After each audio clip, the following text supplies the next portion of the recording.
మన హిందూ ఆలయాలు మన చేతిలో ఉన్నప్పుడు. కానీ ఇక్కడున్న ఏ హిందువు నా గుడి, నా సొత్తు, నా వారసత్వం, నా సంపద అని అనుకుంటున్నారు? ఒక్కసారి చెప్పండి. అయ్యిస్తాడు ఒక ఎకరం భూమి, 4 కొడుకులుంటే ఇక కొట్టుకుంటారు. ఎట్లా కొట్టుకుంటారంటే అట్లా కొట్టుకుంటారు.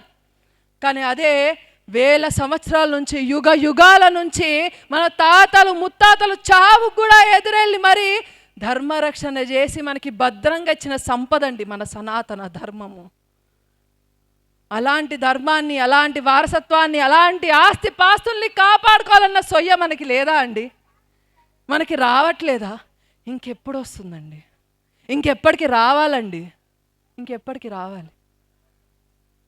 ఇక్కడ మనము రామాయణం వారసులమా, రాముడి యొక్క వారసులమా, జై శ్రీరామ్ చెప్పడానికి మనకి బేసిక్గా కూడా అధికారం ఉన్నదా అని అంటే లేదా?